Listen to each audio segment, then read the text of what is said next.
Hello, मैं स्मृति ईरानी बोल रही हूँ। इतना सुनते ही फोन कट हो गया। आइए आपको सुनाते हैं इस पूरे मामले की पूरी रिपोर्ट। केंद्रीय मंत्री सांसद अमेठी स्मृति ईरानी 2 दिवसीय दौरे पर अपने संसदीय क्षेत्र अमेठी पहुंची। स्मृति ईरानी जब मुसाफिर खाना के वेटलैंड पार्क में लोकार्पण कार्यक्रम में जा रही थी तो एक पीड़ित उनके पास अपनी शिकायत लेकर पहुंचा।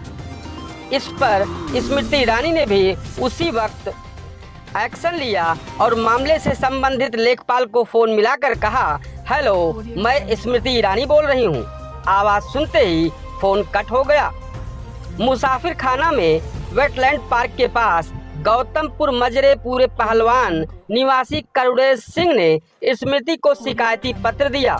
उन्होंने बताया कि उसके पिता परिषदीय स्कूल में शिक्षक थे, उनकी मृत्यु हो चुकी है, मां सावित्री को पेंशन मिलनी है। लेखपाल सत्यापन नहीं कर रहा है। इस पर स्मृति ने लेखपाल का नंबर लिया और सीडीओ डॉक्टर अंकुर लाठर से डायल करने को कहा। सीडीओ ने डायल किया। फोन मिलने पर स्मृति ने कहा, हेलो दीपक जी, स्मृति ईरानी बोल रही हूँ, सांसद अमेठी। इतना सुनने के बाद फोन कट हो गया। इस पर सीडीओ ने दोबारा नंबर डायल किया। स्मृति ने फिर कहा, मैं स्मृति ईरानी बोल रही हूँ साहब, सांसद अमेठी। आप अंकुर को जानते हैं? लीजिए, आपको वे अपना परिचय देंगी, बात करिए। अंकुर ने कहा, आप सीडीओ को नहीं जानते, कल आप विकास भवन आकर मिलिए। वहां पर खड़ी भीड़ में आपस में चर्चाएं आम होने लगी।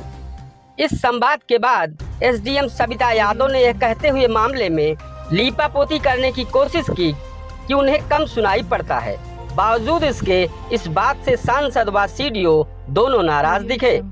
इसके बाद स्मृति ईरानी का काफिला अगले कार्यक्रम जामू के लिए रवाना हो गया। जामू में केंद्रीय मंत्री स्मृति ईरानी ने प्रदेश व केंद्र सरकार से संचालित करोड़ों की योजनाओं का लोकार्पण व शिलान्यास किया। इसके बाद केंद्रीय मंत्री स्मृति ईरानी का काफिला भाजपा कार्यकर्ता के घर जायस पहुंचा। केंद्रीय मंत्री स्मृति ईरानी अमेठी के जिला कलेक्ट्रेट पहुंची, जहां अमेठी और रायबरेली जिले के कार्यक्रम व प्रोविजन विभाग के अधिकारियों के साथ समीक्षा बैठक की गई।